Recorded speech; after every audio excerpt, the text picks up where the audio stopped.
Last वाला video अगर आप देखे हैं तो उसी के आगे आज कंटिन्यू करें, और अगर आज वाला वीडियो देख रहे हैं और पिछला वाला वीडियो नहीं देखे हैं तो आज आपको समझ में नहीं आएगा।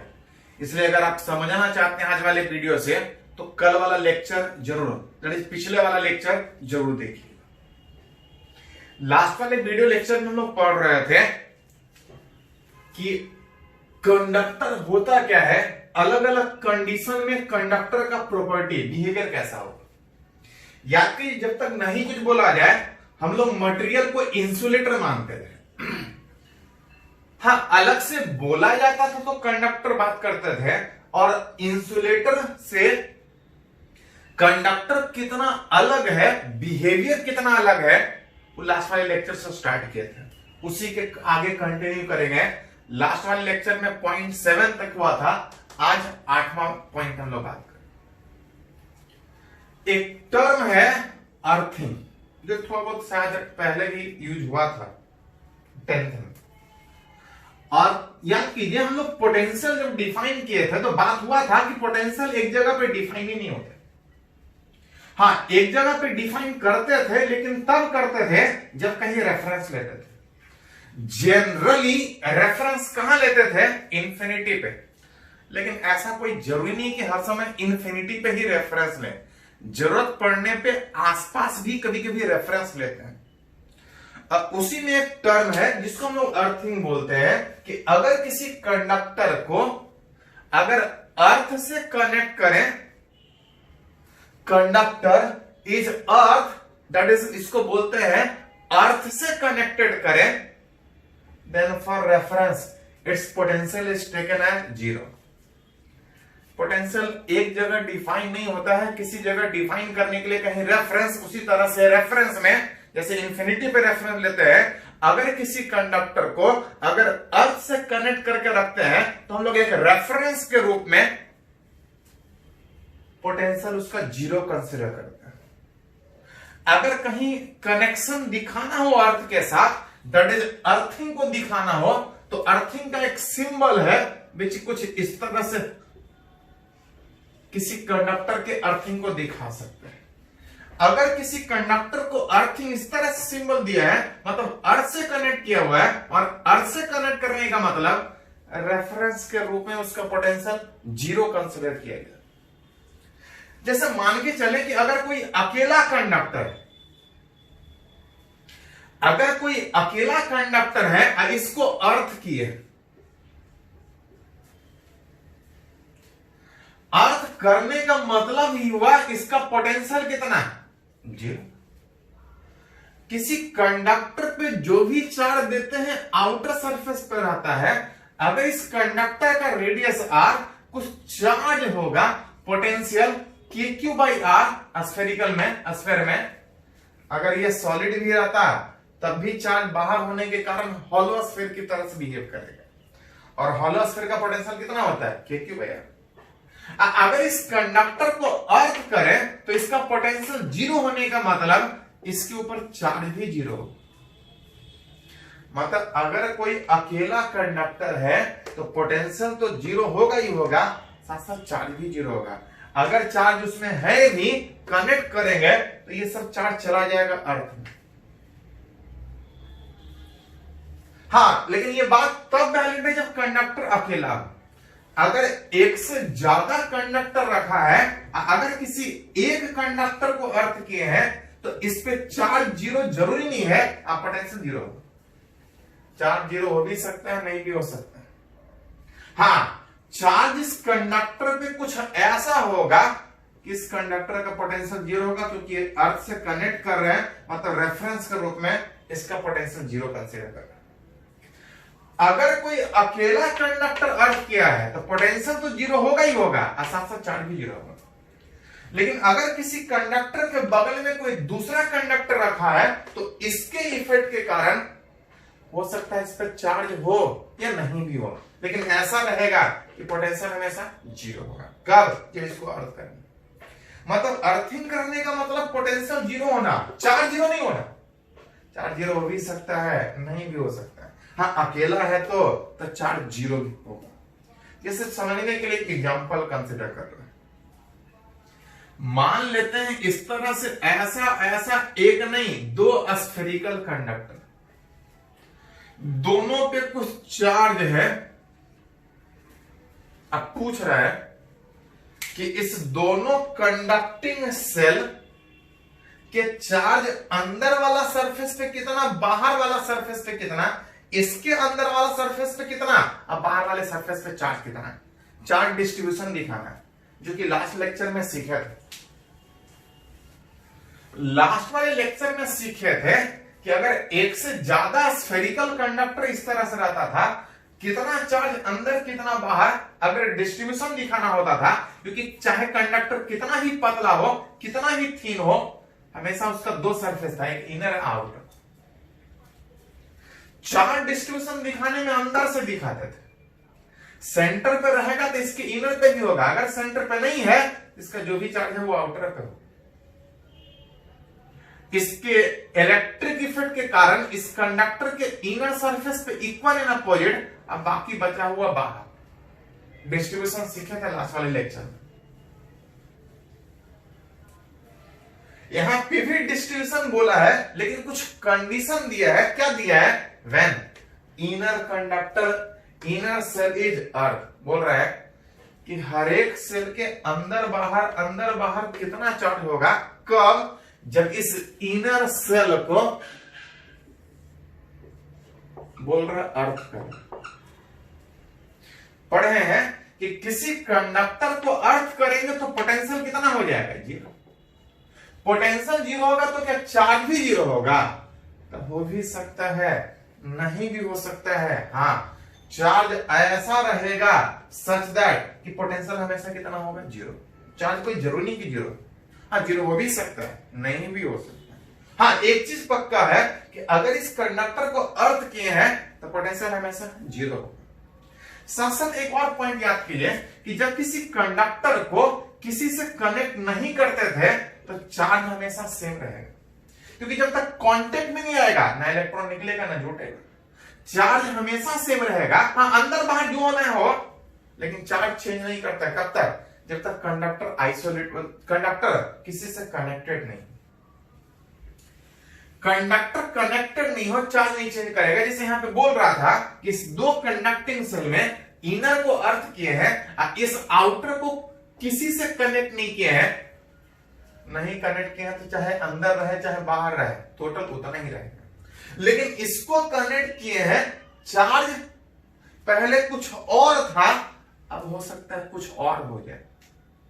कनेक्शन के कारण चार्ज चेंज कर सकता है। बोल रहा कनेक्ट कर रहे हैं अंदर बाहर कितना, अंदर बाहर निकालने के लिए पहले हमको चार्ज निकालना पड़ेगा, क्योंकि कनेक्ट कर रहे हैं तो चार्ज चेंज करेगा। हाँ, इतना पता है कि अगर इसको अर्थ से कनेक्ट कर रहे हैं तो जो पोटेंशियल इस इनर वाले सेल का, पोटेंशियल उस इनर वाले सेल का पोटेंशियल किसके कारण होगा? तो आसपास जितना चार्ज है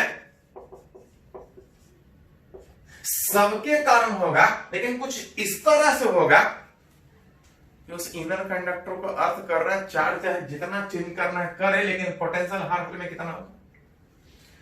मतलब अगर इस कंडक्टर को अर्थ से कनेक्ट करें तो चार्ज चेंज होगा। चार्ज तब तक चेंज होगा जब तक उस कंडक्टिंग सेल का पोटेंशियल जीरो ना हो। डिस्ट्रीब्यूशन दिखाने के लिए पहले हमको चार्ज निकालना जरूरी है, उसके लिए एक इक्वेशन बनाना जरूरी है। इनर सेल का पोटेंशियल जीरो होगा, यहां पे देखो तो इस इनर सेल का पोटेंशियल अगर चार्ज के टर्म में सोचे तो इसका भी पोटेंशियल होगा, इसका होगा, लेकिन सब मिला के जीरो। याद कीजिए, हॉलो स्फीयर में अंदर के हर एक पॉइंट पे इलेक्ट्रिक फील्ड जीरो था, लेकिन पोटेंशियल सेम था। क्यों भैया? उसका रेडियस अंदर निकाली चाहे सरफेस तक सेम था। हाँ, बाहर वाले के लिए पंचर की तरह बिहेव करता। अपने ही चार्ज के कारण अगर अपने सरफेस पे निकाला जाए तो अंदर निकालते चाहे सरफेस पे निकालते पोटेंशियल KQ/R। अगर इसके कारण निकाला जाए, अगर इसके कारण निकाला जाए तो इसके अंदर यहां निकाल रहा है, अंदर में कहीं निकालिएगा ये हॉलोस्फीयर, चार्ज चाहे अंदर है चाहे बाहर, हॉलोस्फीयर के अंदर हर जगह potential same Q divide by 2 r। यहां से अरेंज कीजिएगा तो 2 से 2 हट जाएगा, K बाई R हट जाएगा, Q बराबर Q। Q बराबर Q का मतलब जितना पहले चार्ज था, बाई चांस डाटा ऐसा दिया गया था कि कनेक्ट कर रहे तब भी चार्ज वही रहेगा, चेंज नहीं करेगा।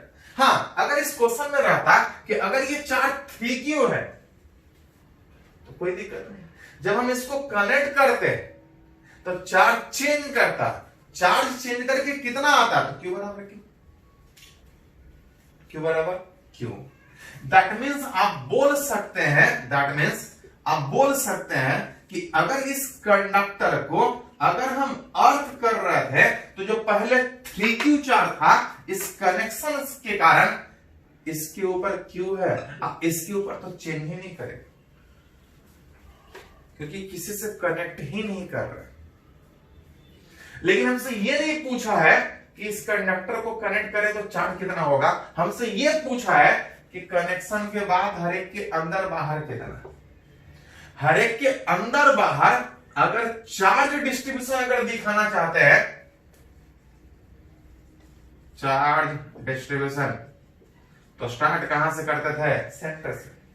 सेंटर पे अगर कोई चार्ज रहता तो उसका इफेक्ट आता, सेंटर पे कोई चार्ज नहीं है, इस कंडक्टर का जो भी चार्ज होगा वो उसके आउटर सरफेस पे होगा, कितना, प्लस Q। अगर ये नहीं रहता तो इसका टोटल चार्ज आउटर पे होता, किसी भी कंडक्टर पे जो भी चार्ज होता है आउटर पे होता है, नहीं रहता तो जो भी चार्ज रहता आउटर पे होता, लेकिन इसके अंदर एक चार्ज होने के कारण, इसके इलेक्ट्रिक इफेक्ट के कारण फेस एंगल क्या है, इक्वल इन पोजीशन, डायरेक्ट के थे लास्ट वाले लेक्चर में। अगर इसके आउटर पे प्लस Q तो इसके इनर पे माइनस Q, टोटल -2Q में अगर अंदर पे -Q तो बाहर पे कितना, माइनस। चार्ज अंदर कितना बाहर कितना, स्ट्रेस डिस्ट्रीब्यूशन दिखा सकते हैं। हाँ, इसी में एक क्वेश्चन कभी कभी और पूछता है कि याद कीजिए पहले इसके ऊपर कितना चार्ज था, 3Q, जब अर्थ से कनेक्ट किए तो कितना बचा, Q, कहां गया चार्ज, तो पहले 3Q था, अब Q है, चार्ज गया, कितना गया, 2Q, कहां गया, कनेक्ट किया तो गया। तो कभी कभी ऐसा क्वेश्चन पूछता है, charge flow from conductor to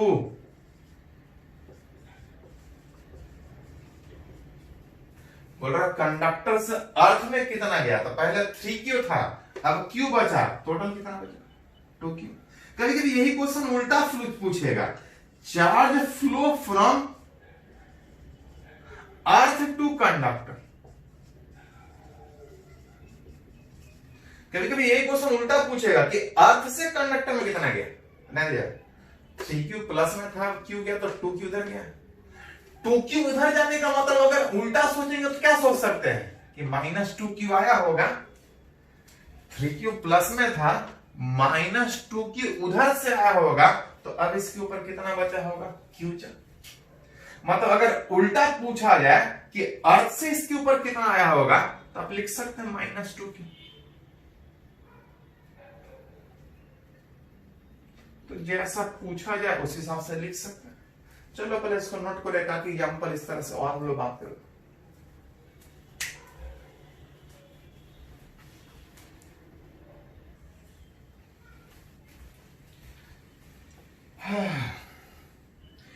तो एक और इस कंडक्टर में अगर एक पॉइंट बात करें, एक और पॉइंट, तो जब किसी दो कंडक्टर को अगर किसी मेटेलिक वायर से कनेक्ट करें, ध्यान रखो थोड़ा सा, कोई एक कंडक्टर याद करो जब तक किसी के साथ कांटेक्ट नहीं था चार्ज चेंज नहीं कर रहा था। हाँ, अंदर बाहर जहां रहना है, आसपास कितना भी कंडक्टर आ जाए, जब तक फिजिकली किसी के साथ कांटेक्ट में नहीं था चार्ज चेंज नहीं कर रहा था। लेकिन अगर किसी कंडक्टर को कनेक्ट करें दो कंडक्टर को तो चार्ज चेंज करेगा। एंड जब दो कंडक्टर को किसी मेटालिक वायर से कनेक्ट कीजिएगा चार्ज चेंज करेगा। चार्ज विल फ्लो फ्रॉम बड़ा वाला से कि छोटा वाला में, कि छोटा से बड़ा में। तो ध्यान दीजिए, ना बड़ा से छोटा में ना छोटा से बड़ा में। किसी भी कंडक्टर को याद कीजिए, जब इलेक्ट्रिक फील्ड में छोड़ते हैं तो किधर मूव करता है? इलेक्ट्रिक फील्ड का डायरेक्शन। जब किसी चार्ज को छोड़िएगा फोर्स इलेक्ट्रिक फील्ड के डायरेक्शन में लगने के कारण, फोर्स इलेक्ट्रिक फील्ड के डायरेक्शन में लगने के कारण चार्ज इलेक्ट्रिक फील्ड के डायरेक्शन में मूव करता था। और एक और पॉइंट याद कीजिए कि इलेक्ट्रिक फील्ड के डायरेक्शन में पोटेंशियल घटता था। मतलब सीधा सीधा अगर पोटेंशियल के टर्म में सोचे कि किसी चार्ज को जब हम इलेक्ट्रिक फील्ड में छोड़ेंगे it will move from conductor at higher potential to lower potential.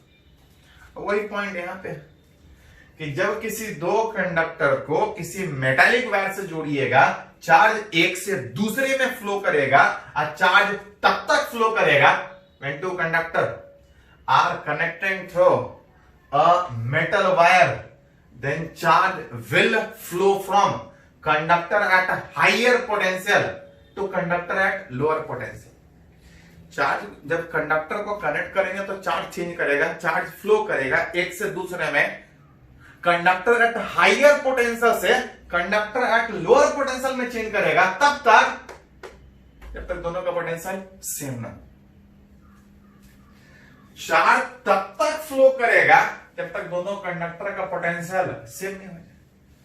अब उसी पे बेस्ड एक छोटा सा न्यूमेरिकल है, बोल रहा है कि दो स्फेरिकल कंडक्टिंग सेल के, चार सेल है, एक सेंटर पे चार्ज रखा है।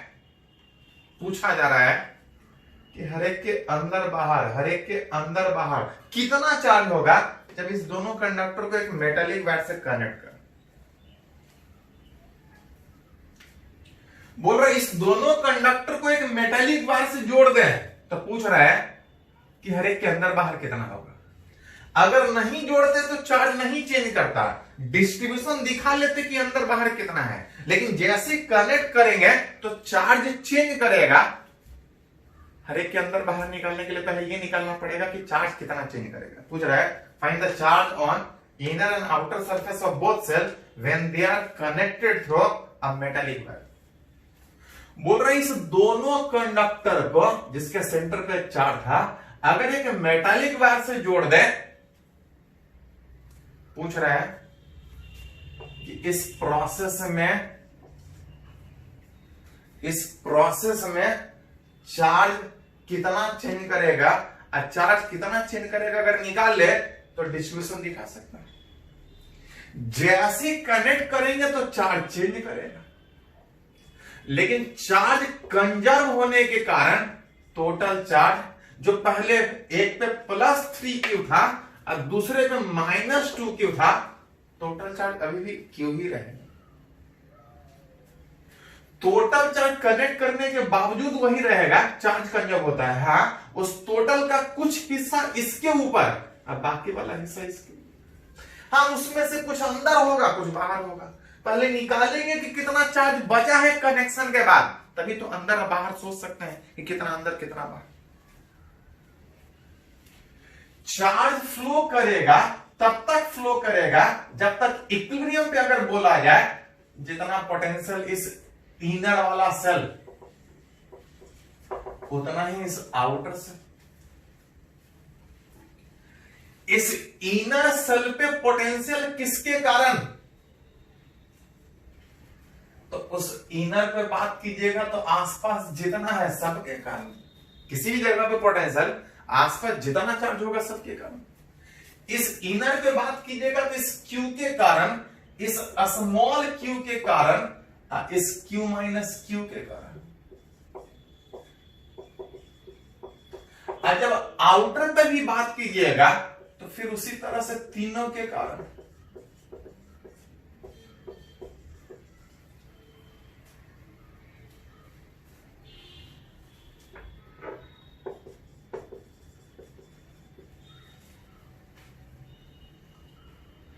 जिसमें अगर इसके ऊपर अगर इसके कारण बात कीजिएगा तो रेडियस आर था, पॉइंट चार्ज के कारण आर डिस्टेंस पे कितना पोटेंशियल के क्यू बाई आर।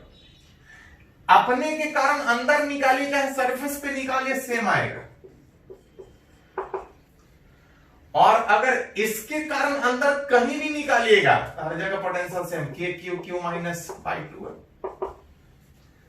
ये तीनों चार्ज के कारण अंदर वाले सेल पे पोटेंशियल, अब तीनों के कारण जब बाहर पे निकालिएगा तो ये क्यू वाला चार्ज 2r डिस्टेंस पे था, ये बाहर वाले पॉइंट के लिए ये एक पॉइंट चार्ज की तरह से बिहेव करेगा।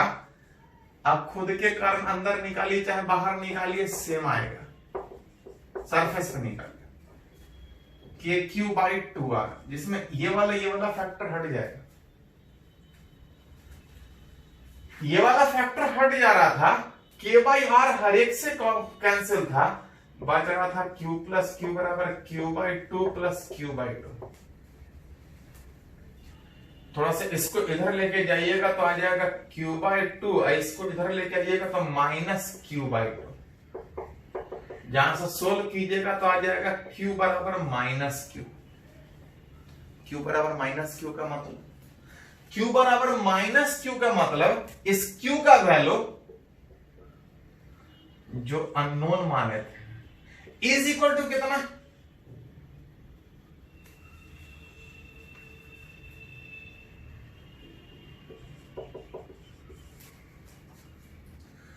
क्यू बराबर माइनस क्यू का मतलब जब दोनों कंडक्टर को कनेक्ट करेंगे, पहले इसके ऊपर -2q चार्ज था, लेकिन कनेक्शन के बाद चार्ज तब तक फ्लो करेगा जब तक इस अंदर वाला कंडक्टर बाहर वाला का पोटेंशियल सेम हो जाए। पोटेंशियल सेम तब होगा जब इस अंदर वाला पे चार्ज कितना -q, टोटल कितना था -2q अंदर पे, अब कितना तो सिर्फ -q, बीच सेंटर पे q था, इसके इनर सेल पे जो पहले -2q था अब इसके ऊपर -q है, अब बाहर वाले पे जो पहले 3q था अब कितना, तो इसके ऊपर जो बच रहा था वो q minus Q, q minus Q, जहां पे q का वैल्यू -q बैठाइएगा, इस मेटालिक वायर से कनेक्शन के बाद चार्ज दोनों पे चेंज करेगा, क्योंकि दोनों को कनेक्ट किए हैं, कुछ अंदर और कुछ बाहर होगा। अंदर -q बचा, बाहर 2q बचा, जिसमें हमसे ये नहीं पूछा था, हमसे चार्ज डिस्ट्रीब्यूशन पूछा था, हमसे चार्ज डिस्ट्रीब्यूशन पूछा था कि हर एक के इनर और आउटर सेल पे कितना है। अगर चार्ज डिस्ट्रीब्यूशन में कहां से दिखाता है, सेंटर पे, अगर यहां पे +q तो इसके इनर सरफेस पे -q, टोटल चार्ज उतना ही उसके ऊपर था जो भी चार्ज रहेगा अंदर। बाहर पे कितना चार्ज, तो टोटल में अंदर ही है तो बाहर कितना 0। इसका कितना, तो टोटल 2q में किसी एक कंडक्टर का जो भी चार्ज होता है आउटर पे होता है, लेकिन अंदर पे भी कुछ होगा इसके फील्ड के कारण। लेकिन गड़बड़ क्या है, यहाँ +q यहाँ -q, जो भी चार्ज था अंदर था, बाहर में 0 होने के कारण इसके भी इनर पे चार्ज 0। अब टोटल चार्ज इसके ऊपर जो था कितना था, +2q। तो किसी कंडक्टर को जब तक कनेक्ट नहीं करेंगे चार्ज नहीं चेंज करेगा, जहां कनेक्ट किया तो चार्ज चेंज करेगा। दो कंडक्टर को सीधा कनेक्ट किया तो चार्ज फ्लो करेगा एक दूसरे में तब तक जब तक दोनों का पोटेंशियल सेम नहीं हो जाए। चार्ज फ्लो करेगा फ्रॉम हायर पोटेंशियल से लोअर पोटेंशियल, क्योंकि फील्ड में चार्ज को छोड़ते हैं, इलेक्ट्रिक फील्ड के डायरेक्शन में जाता है। इलेक्ट्रिक फील्ड के डायरेक्शन में जाने का मतलब चार्ज हायर पोटेंशियल से लोअर पोटेंशियल की तरफ जाएगा। चलिए इसको नोट कीजिए पहले।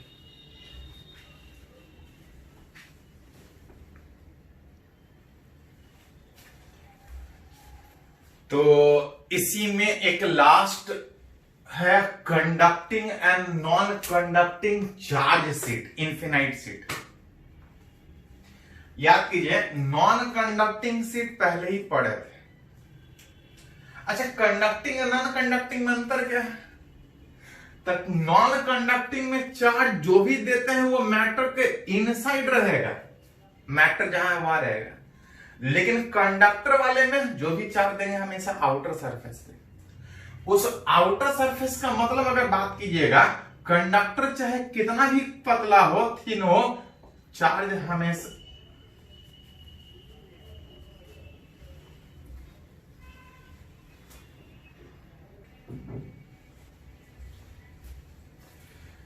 तो बात कर रहा है conducting and non conducting sheet.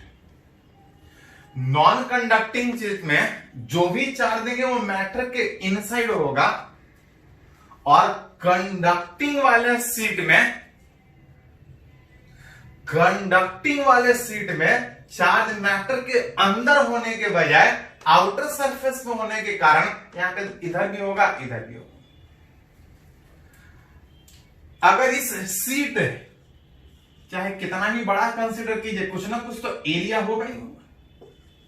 अगर इस इनफिनाइट सीट का अगर एरिया अगर ए है, अगर दोनों पे बराबर बराबर चार्ज है, तो अंतर क्या है कि ये वाला चार्ज खाली बीचों बीच में गया है, लेकिन ये वाला चार्ज बीचों बीच में जाने के बजाय इस सीट के, इस इनफिनाइट सीट के इधर भी गया है और इधर भी गया। तो ना मैं अंतर समझिएगा, तो जिसके कारण अगर सरफेस चार्ज डेंसिटी का बात कीजिए,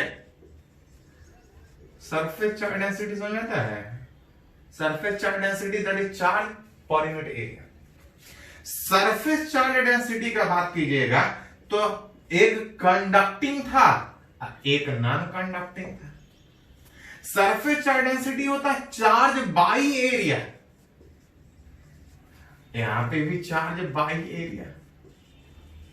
ये चार्ज इसके बीच में ए एरिया में डिस्ट्रीब्यूटेड है, यहां पे बीच में होने के बजाय इस कंडक्टिंग शीट के चार्ज इधर भी ए एरिया में, इधर भी ए एरिया में। टोटल एरिया कितना? इस कंडक्टिंग शीट में जो भी चार्ज है वो मैटर के इनसाइड ए एरिया में, लेकिन यहां पे अंतर, ये शीट उसी तरह का है, लेकिन गड़बड़ क्या है कि चार्ज इधर भी एक सरफेस क्रिएट कर रहा है, इधर भी एक सरफेस क्रिएट कर रहा है। टोटल इसमें 2 एरिया, इसमें एरिया, मतलब कंडक्टिंग और नॉन कंडक्टिंग शीट में सेम चार्ज होने के बावजूद इसका जो चार्ज पर यूनिट एरिया है वो अलग अलग है। अगर इलेक्ट्रिक फील्ड अगर बात करें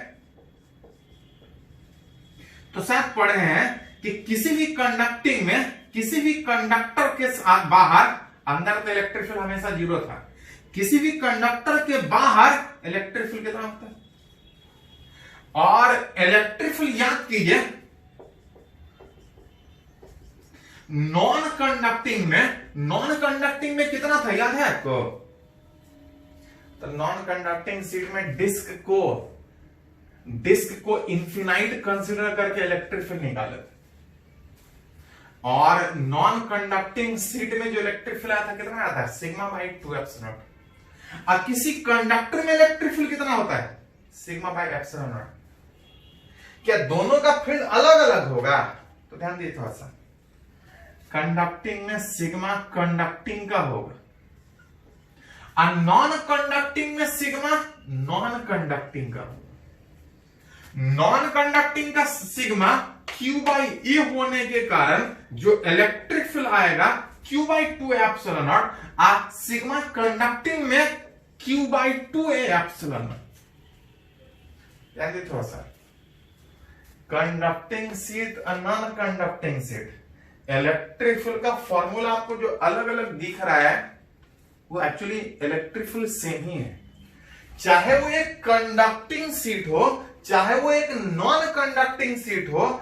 अगर चार्ज के टर्म में अगर फॉर्मूला लिखा है तो दोनों का फील्ड सेम है, सिग्मा के टर्म में अलग अलग दिख रहा है, लेकिन सिग्मा के भी सब टर्म में सेम है। बस अंतर क्या है कि सिग्मा कंडक्टिंग वाला लेना पड़ेगा, इसमें सिग्मा नॉन कंडक्टिंग वाला लेना पड़ेगा।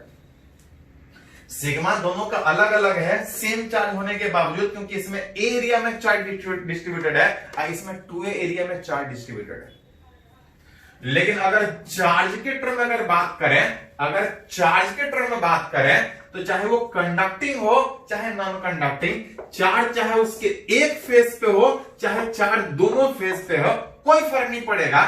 अगर चार्ज Q है तो आसपास इलेक्ट्रिक फील्ड कितना होगा, तो Q/2A एप्सिलॉन।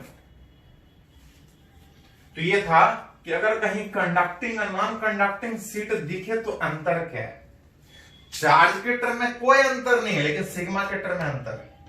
सिग्मा के टर्म में इसलिए अंतर है क्योंकि सिग्मा ही अलग अलग है सेम चार्ज होने के बावजूद।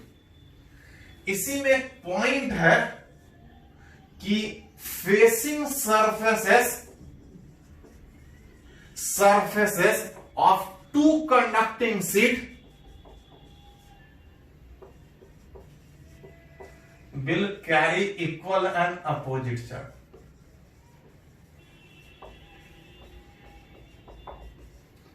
एक पॉइंट बोल सकते हैं, एक रिजल्ट बोल सकते हैं कि अभी हम लोग एक ही कंडक्टिंग सीट का बात किए थे। अगर एक से ज्यादा कंडक्टिंग सीट अगर एक दूसरे के पैरेलली इस तरह से रखा हो, तो जिस तरह से स्फीयर में जितना इसके आउटर सरफेस पे होता था उतना ही इसके इनर सरफेस पे बिल्कुल सेम तरीके से जितना इसके एक फेस पे प्लस चार्ज होगा उतना ही सामने वाले फेस पे equal and opposite. Facing surfaces of true conducting seat will carry equal and opposite charge. अगर यहां पे प्लस Q2 है तो यहां पे हर हमेशा माइनस Q2 होगा। फेसिंग सरफेस जैसे यहां पे इक्वल एंड अपोजिट था उसी तरह से यहां भी इक्वल एंड अपोजिट होगा। इसको चाहे तो गॉस लॉ से प्रूफ किया जाए, आप कर सकते हैं कि दो कंडक्टिंग सीट के बीच एक गॉसियन सरफेस कंसीडर कीजिएगा, वहां से रिजल्ट जो आता है which facing will carry equal and opposite charge. तो इसको आप चाहे तो डेराइव कर सकते हैं, जरूरत उतना नहीं पड़ता इसलिए इसको हम डेराइव नहीं करेंगे, सीधा सीधा एक रिजल्ट की तरह से ध्यान रखेंगे। ऐसे हम देखिएगा डेराइव किया है, आप चाहे तो खुद कर सकते हैं, जरूरत नहीं है ज्यादा कुछ करने की। कंडक्टिंग में चार्ज दोनों सरफेस पे था। अगर एक से ज्यादा कंडक्टिंग सीट एक के बाद एक अगर पैरेलली रखा है तो बाकी पता नहीं, लेकिन इतना पता है कि facing will carry equal and opposite charge. अब उससे रिलेटेड कुछ न्यूमेरिकल थोड़ा सा बात करें। जैसे एक एग्जाम्पल अगर बात करें कि find the charge on both surface of each conducting seat. Relate करना चाह रहे हैं कि आसपास कुछ कंडक्टिंग सीट रखा है, कंडक्टिंग सीट के दोनों सरफेसेस पे कितना कितना चार्ज होगा, अलग अलग कंडीशन में निकालना चाहेंगे। जहां पहला कंडीशन कि an infinite charge sheet, infinite charge conducting sheet placed in external uniform electric field.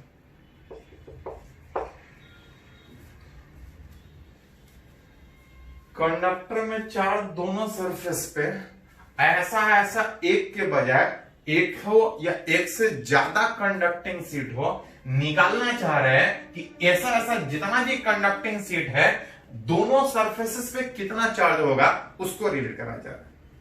जहां पे पहला कंडीशन में ये मान के चल रहे हैं कि एक इनफिनाइट चार्ज सीट कुछ होगा रखा है किसी यूनिफॉर्म एक्सटर्नल इलेक्ट्रिक फील्ड। एक इनफिनाइट कंडक्टिंग सीट जिसके ऊपर कुछ चार्ज भी है, निकालना चाहते हैं कि कितना चार्ज इस सरफेस पे, कितना चार्ज इस सरफेस पे when it is placed in external electric field. याद कीजिए किसी भी कंडक्टर पे चार्ज हमेशा कुछ इस तरह से डिस्ट्रीब्यूटेड रहता है कि कंडक्टर के अंदर हर एक पॉइंट पे इलेक्ट्रिक फील्ड कितना हो। किसी भी कंडक्टर पे इलेक्ट्रोस्टैटिक कंडीशन में चार्ज इस तरह से डिस्ट्रीब्यूटेड रहता है कि कंडक्टर के अंदर हर एक पॉइंट पे इलेक्ट्रिक फील्ड जीरो, क्योंकि जब तक इलेक्ट्रिक फील्ड जीरो नहीं होगा चार्ज मूव करते रहेगा। चार्ज कुछ इस तरह से मूव करते रहेगा जब तक इस कंडक्टर के अंदर हर एक पॉइंट पे इलेक्ट्रिक फील्ड कितना हो जाए, जीरो हो। जैसे बोल रहा है कि इस कंडक्टर पे चार्ज क्यों दिए हैं, अगर कंडक्टर अकेला रहता तो दोनों के ऊपर बराबर बराबर चार्ज होता। बराबर बराबर चार्ज होता तभी तो जितना इस प्लस वाला का फील्ड इधर उतना ही प्लस वाला का फील्ड इधर, अब नेट जीरो होता।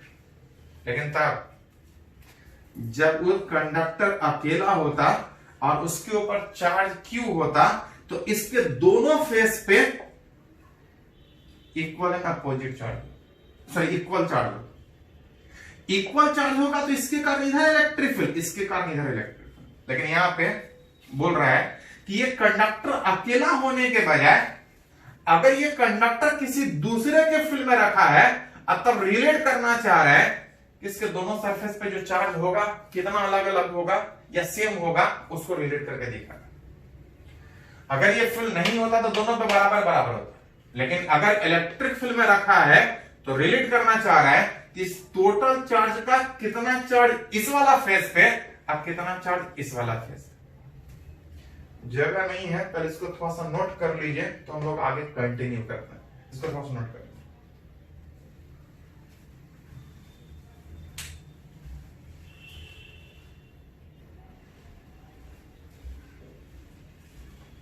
तो एक्चुअली हम लोग रिलेट करना चाह रहे थे कि अगर कोई कंडक्टर अकेला था, अकेला कंडक्टिंग से था, तो जो चार्ज दे रहे थे दोनों पे बराबर बराबर जा रहा था, लेकिन रिलेट करना चाह रहे थे कि अगर इसको किसी दूसरे के एक्सटर्नल फील्ड में अगर रखे तो कितना चार्ज इधर कितना चार्ज इधर। मान ले रहे थे इसके ऊपर प्लस Q तो बाकी इसके ऊपर बचेगा। तब रिलेट करना चाह रहा है कि इस वाला फेस पे कितना, इस वाला फेस पे कितना। एक ही अननोन है, इस पे निकलेगा तो अपने आप इस पे निकल जाएगा। पढ़े हैं कि किसी भी कंडक्टर पे चार्ज चाहे इस फेस पे हो, चार्ज चाहे इस फेस पे हो, लेकिन कुछ इस तरह से होगा कि एट इक्विलिब्रियम उस P पॉइंट पे जो नेट इलेक्ट्रिक फील्ड होगा वो कितना होगा। किसी भी कंडक्टर पे इलेक्ट्रोस्टैटिक कंडीशन में चार्ज चाहे जिधर रहना है रहे, लेकिन ऐसा होगा कि कंडक्टर के अंदर हर एक पॉइंट पे इलेक्ट्रिक फील्ड जीरो। मान के चल रहे हैं इसके ऊपर प्लस Q। अब किसी भी सरफेस पे जब पॉजिटिव चार्ज होगा तो फील्ड हमेशा उससे दूर जाएगा।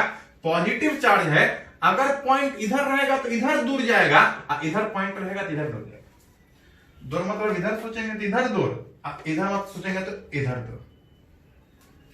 अगर इस पॉइंट पे अगर सोचें तो इस पॉजिटिव के कारण जो इधर था इससे दूर इधर जाएगा इलेक्ट्रिक,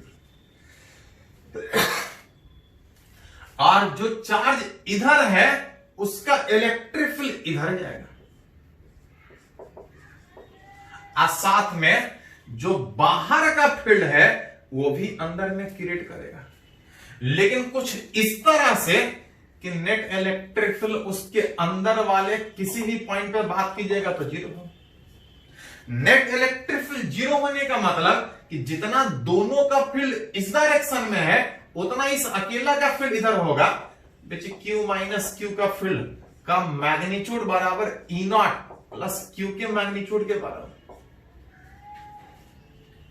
जहां से Q माइनस Q का इलेक्ट्रिक फील्ड का ध्यान दीजिए थोड़ा सा, सिग्मा में देखना पड़ेगा कि कंडक्टर का लिखा है कि इंसुलेटर का लिखा है, लेकिन चार्ज के टर्म में देखने का जरूरत नहीं है कि इंसुलेटर है कि कंडक्टर। ये भी देखने का जरूरत नहीं है कि चार्ज उसके एक फेस पे है कि दो फेस पे। सिग्मा के टर्म में अलग फर्क पड़ेगा, लेकिन क्यू के टर्म में आपको कोई फर्क नहीं पड़ेगा, हमेशा सेम है। तो कभी कभी फॉर्मूला यूज करने में सिग्मा के टर्म में कंफ्यूजन होता है कि चार्ज एक सरफेस पे कि दो सरफेस पे। जब भी कंफ्यूजन हो आप सिग्मा के टर्म में सोचने के बजाय उसको क्यू के टर्म में सोचिएगा। क्यू के टर्म में सोचिएगा आपसे रिलेट हो जाएगा, सही से रिलेट होगा, क्योंकि चार्ज एक फेस पे दो फेस पे है, क्यू के टर्म में उससे कोई फर्क नहीं पड़ता। किसी भी कंडक्टर के सरफेस पे चार्ज इस तरह से होगा कि नेट फील्ड जीरो, जहां पे Q माइनस Q के कारण इतना, ये तो एक्सटर्नल फील्ड था उतना ही रहेगा, इस Q के कारण कितना। थोड़ा सा एलसीएम लीजिएगा तो आ जाएगा Q माइनस Q बराबर 2a epsilon not into E plus Q. जहां पे मेरे को ये q चाहिए था, इस q को उधर लेके जाइएगा तब 2q बराबर ये इधर आ जाएगा, q minus 2a epsilon naught e divide by कितना, थोड़ा सा अरेंज कर सकते हैं, q by 2 minus a epsilon naught e. और अगर एक भी फेस पे निकला तो दूसरा फेस पे ऑटोमेटिकली निकला, क्योंकि किसी के साथ कांटेक्ट में नहीं रख रहे हैं, चार्ज चेंज नहीं करेंगे, चार्ज जितना है उतना ही रहेगा। जैसे एक और एग्जांपल बात करें, एक फेस में निकला दूसरा अपने आप निकलेगा। फिर से वही क्वेश्चन है कि दो कंडक्टर एक दूसरे के पैरेलल, इस बार एक नहीं दो कंडक्टर एक दूसरे के पैरेलली रखा है, इस पे चार्ज Q1 और Q2। क्वेश्चन वही है कि दोनों कंडक्टर के अंदर बाहर बोथ सरफेस पे कितना कितना चार्ज है वो निकालिए। अगर कंडक्टर अकेला रहता तो दोनों पे बराबर बराबर होता, अगर किसी दूसरे के फील्ड में होता तो चार्ज अलग अलग इस तरह से निकाल सकते। इस बार एक नहीं, ऐसा दो कंडक्टर है, अतः निकालना चाह रहे हैं कि कितना इस फेस पे, कितना इस फेस पे, कितना इस फेस पे, कितना इस फेस पे। मान लेते हैं कि अगर इस तरह से अगर कंडक्टर रखे हैं तो इस फेस पे कुछ चार्ज हो, और टोटल चार्ज Q1 में अगर इस फेस पे Q सोच रहे हैं तो इस फेस पे कितना होगा। Facing will carry equal and opposite में, जब दो कंडक्टर आमने सामने रखा है तो फेसिंग, थोड़ा पहले एक पॉइंट बात किए थे कि facing will carry equal and opposite charge, facing will carry equal and opposite charge में अगर इस फेस पे प्लस Q है तो इस पे माइनस Q, और अगर इस पे माइनस Q निकल गया तो बाकी बचा हुआ चार्ज इस पे आ जाएगा। मतलब मिला जुला के सोचिए तो एक ही अननोन है, अगर इस एक अननोन का वैल्यू निकालने के इस पे कितना, तो सब पे निकाल सकते हैं कि कितना कितना। चलिए एक ही अननोन रखते हैं, मान लेते हैं कि टोटल Q1 में इस फेस पे स्मॉल q, तो बाकी बचा हुआ इस फेस पे अब चार्ज किसी भी कंडक्टर पे चार्ज कुछ इस तरह से डिस्ट्रीब्यूटेड होगा कि कंडक्टर के अंदर हर एक पॉइंट पे फिर जीरो, इसके अंदर जीरो, किसके अंदर जीरो, आसपास जितना भी कंडक्टर है, सारे कंडक्टर पे चार्ज कुछ इस तरह से डिस्ट्रीब्यूट होगा कि हर एक कंडक्टर के अंदर हर एक पॉइंट पे इलेक्ट्रिक फील्ड होगा। हमको एक ही अननोन है, एक इक्वेशन काफी होगा सोल्व करने के लिए। मान लेते हैं इस कंडक्टर के अंदर एक पॉइंट कंसीडर करते हैं, अथवा आप लिख सकते हैं कि at equilibrium net electric field उस P पॉइंट पे जितना, इस P पॉइंट पे किसका किसका फील्ड होगा। तो अगर इसको प्लस, चलिए सिंपल मानने के लिए इसको भी प्लस मानते हैं, इस पॉजिटिव से उधर रहता तो फील्ड दूर जाता, लेकिन इस पॉजिटिव से पॉइंट इधर है, इसके कारण फील्ड इधर आएगा, और इस पॉजिटिव का फील्ड इधर आएगा। इस पे चार्ज चाहे इस पे हो चाहे इस पे हो, बराबर हो चाहे अलग अलग हो, चार्ज के टर्म में कोई फर्क नहीं पड़ता है। कंडक्टर इंसुलेटर सारे केस में इलेक्ट्रिक फील्ड सेम होगा, Q बाई 2 है एप्सिलॉन नॉट। अगर टोटल चार्ज Q2 अगर प्लस माने तो फील्ड इधर निकालना है, इधर दूर जाएगा, which is Q2, which net field zero होने का मतलब कि जितना फील्ड उस डायरेक्शन में Q1 माइनस Q के कारण होगा उतना है उस Q2 और प्लस Q के कारण। Q1 माइनस Q चाहे एक फेस पे हो चाहे दो फेस पे, कोई फर्क नहीं पड़ता। Q2 के कारण Q2 बाई 2 एप्सिलॉन नॉट, अब Q के कारण बाई 2 एप्सिलॉन, सारे का कट जाएगा, बच जाएगा Q1 माइनस Q बराबर Q2 प्लस Q। इस Q को उधर लेके आइएगा तो यहां से निकल जाएगा।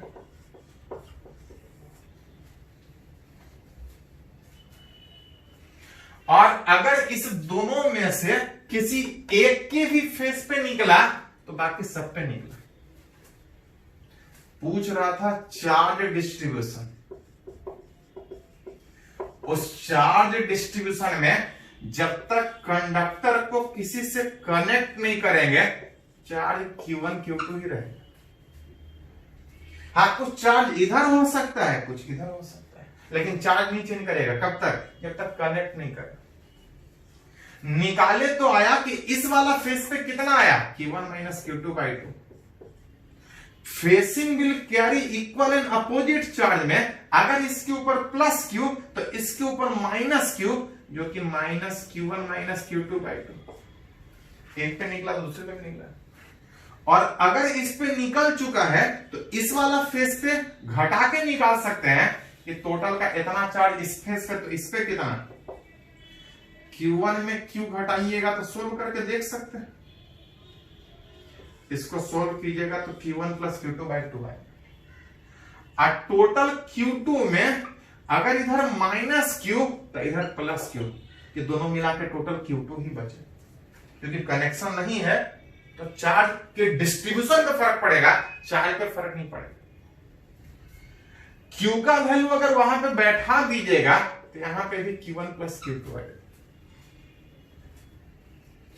ये हुआ प्रॉपर मेथड, ये हुआ प्रॉपर मेथड कि कंडक्टर के सरफेस पे, दोनों सरफेस पे चार्ज का डिस्ट्रीब्यूशन कैसे निकालते हैं। अगली बार मन करे तो इतना मेहनत करो, नहीं तो इतना भी मेहनत करने के बजाय एक शॉर्टकट है जो बहुत आसानी से आप चार्ज निकाल सकते हैं कि कंडक्टर अगर एक दूसरे के सामने अगर इस तरह से रखा है, हर एक के फेसिंग पे चार्ज निकालना है, हर एक के सरफेस पे चार्ज निकालना है, एक पे भी निकलेगा तो सब पे निकलेगा। मेथड ये है, शॉर्टकट में क्या है कि पहले टोटल चार्ज निकाल लीजिए। तो टोटल चार्ज कितना है, Q1 प्लस Q2। और टोटल का आधा इधर होगा और आधा इधर होगा, और इधर इधर निकल गया तो बाकी बचा खुचा निकाल सकते हैं। सही है कि गलत, तो facing will carry always an equal, check करके देखिए। ये तो प्रॉपर मेथड हुआ, शॉर्टकट से बहुत आसानी से कंडक्टर के सरफेस पे कितना चार्ज निकाल सकते हैं। पहले इसको नोट कीजिए, तो हम लोग थोड़ा सा दो एग्जांपल शॉर्टकट में बात करते हैं। इसको नोट कीजिए।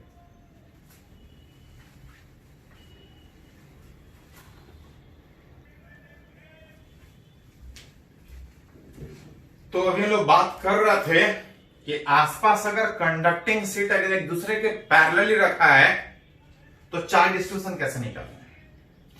अकेला कंडक्टर था तो दोनों फेस पे बराबर बराबर था, दूसरे के फील्ड में था तो बराबर बराबर नहीं, अलग अलग था। निकालने के लिए एक इक्वेशन काफी था, नेट फील्ड 0 करते थे।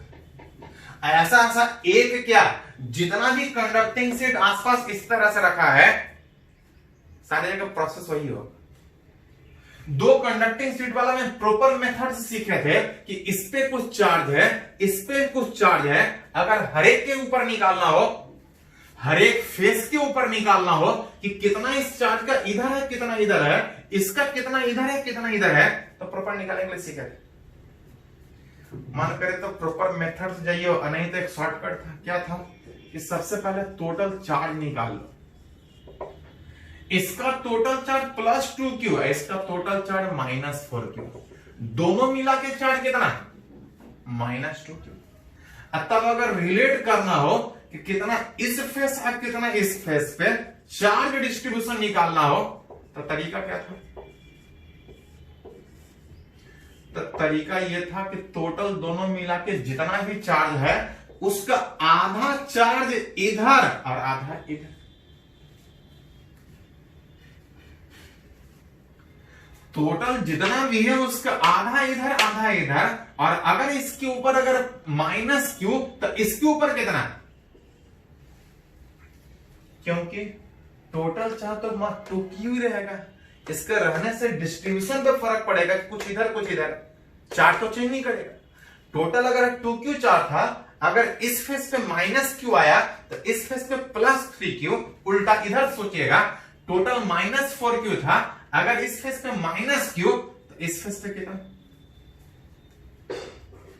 और चेक करना हो तो देख सकते हैं कि facing will carry always equal and opposite charge. ऐसा ऐसा दो क्या, ऐसा ऐसा चाहे 3 हो 4 हो, जितना भी कंडक्टिंग सीट हो, अगर एक दूसरे के पैरेलल रखा है हर एक के ऊपर कुछ चार्ज होगा, हर एक के ऊपर कुछ चार्ज होगा। मान लेते हैं -4q + q और 3, -4q + q और 3q, जहां पे निकालना है कि हर एक के फेस पे कितना टोटल चार्ज का, कितना इस फेस पे, कितना इस फेस पे, इस q का कितना इस फेस पे, कितना इस फेस पे। मन करे तो प्रॉपर मेथड से निकालो कि चार्ज सारे सरफेस पे इस तरह डिस्ट्रीब्यूट होगा कि अंदर के हर एक पॉइंट पे इलेक्ट्रिक फील्ड कितना, एक सरफेस पे मान लो तो बाकी बचा हुआ इस पे आ जाएगा। अब सबका फील्ड यहां पे लिख के नेट 0 कर दो। एक ही अननोन है, एक अननोन है, एक निकला तो सब पे अपने आप निकलेगा। इस पे निकला तो इस पे निकला, facing will carry equal and opposite. इस पे निकला तो बाकी बचा हुआ इस पे निकलेगा, facing will carry equal and opposite, इस पे भी निकलेगा। ये प्रॉपर मेथड हुआ। इसका एक शॉर्टकट था कि पहले टोटल चार्ज निकालो, सारे पे मिला, सारे मिला के निकालोगे तो -4q + q + 3q कितना गेट 0, जितना है उससे कोई फर्क नहीं पड़ता। टोटल चार्ज जितना भी आया, जब चार्ज डिस्ट्रीब्यूशन में दिखाइएगा, चार्ज डिस्ट्रीब्यूशन में दिखाइएगा, तो यहां भी वही मेथड कि टोटल का आधा, आधा ही, ये नहीं कि 1/3 करने लगे। शॉर्टकट वो है, मेथड ये नेट फील्ड 0 करने। टोटल चाहे जितना भी चार्ज हो सब मिला के टोटल का आधा इधर, अब टोटल का आधा इधर, 1/3 मत करने लगे, आधा ही हो। और इस पे निकला तो इस पे भी निकलेगा। टोटल -4q में अगर इस पे 0 है तो इस वाला पे कितना, टोटल अगर इस पे 0 है तो बाकी बचा खुचा इस पे, facing will carry equal and, facing will carry equal and. आपका डिस्ट्रीब्यूशन सही है कि गलत, तो इसमें +4q, इसमें -3q, टोटल इस पे कितना। इस तरह से डिस्ट्रीब्यूशन हर एक वाले फेस पे कितना होगा चार्ज आप निकाल सकते हैं। चलो पहले इसको कंप्लीट करो।